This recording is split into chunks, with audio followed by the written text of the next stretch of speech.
impressions and lasting memories.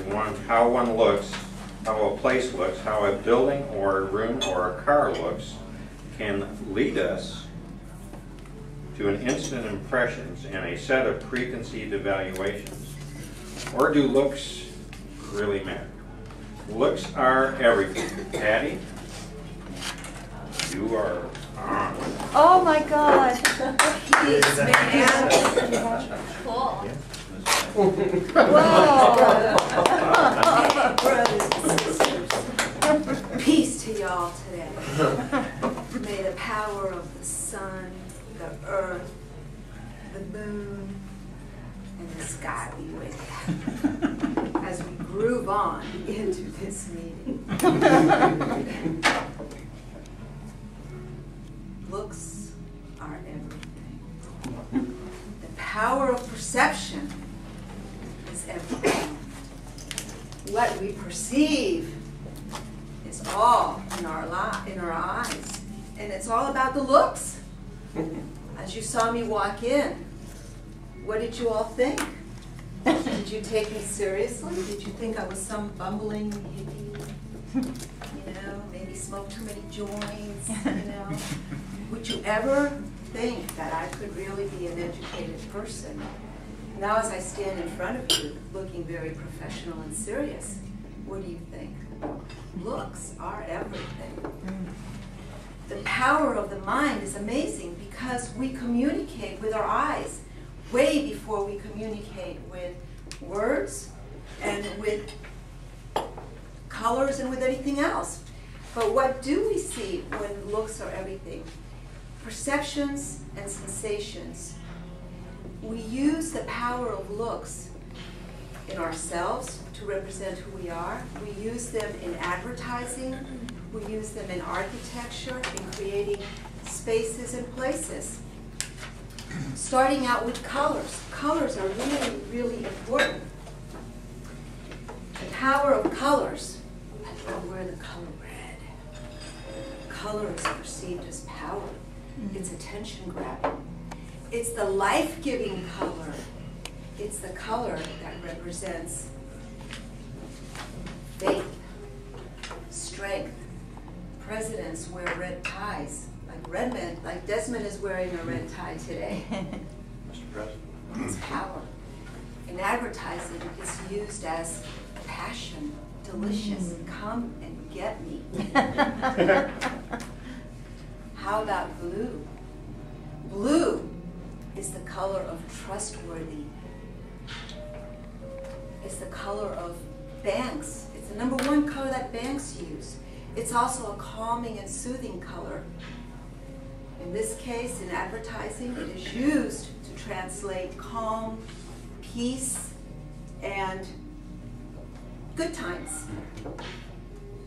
How about the color green? Green is associated with peace, ecology. It's also the color associated with money.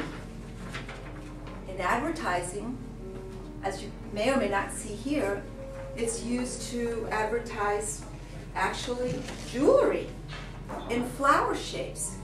It's money, it's green, it's ecological. Green, although, can also be interpreted as slimy and institutional.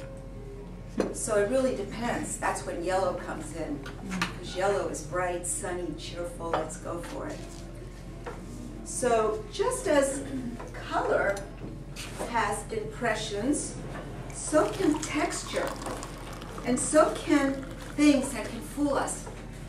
Ah, this is heavy, really heavy.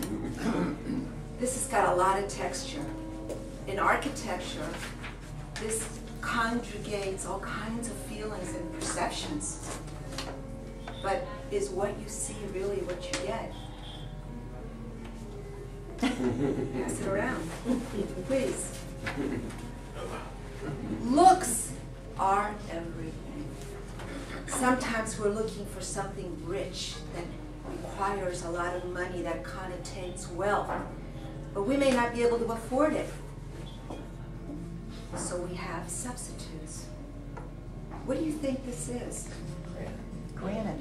It is not granite, it's terrazzo. It's got gold flecks in it. I use this in interior design projects all the time when my clients want granite, but they can't afford granite.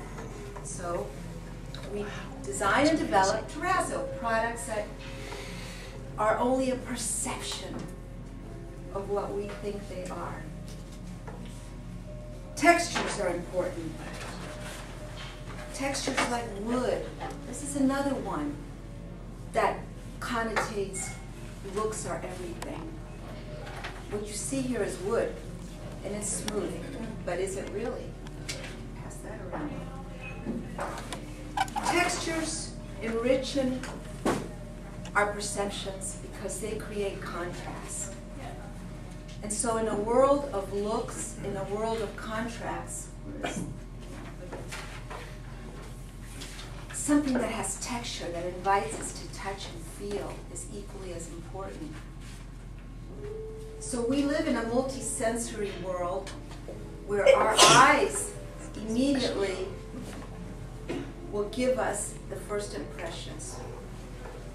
And what we see isn't always what we get. What you look at and how you dress and how you perceive your interior design space, architecture, nature, is it always what you get? Looks are everything. Thank you, ladies and gentlemen.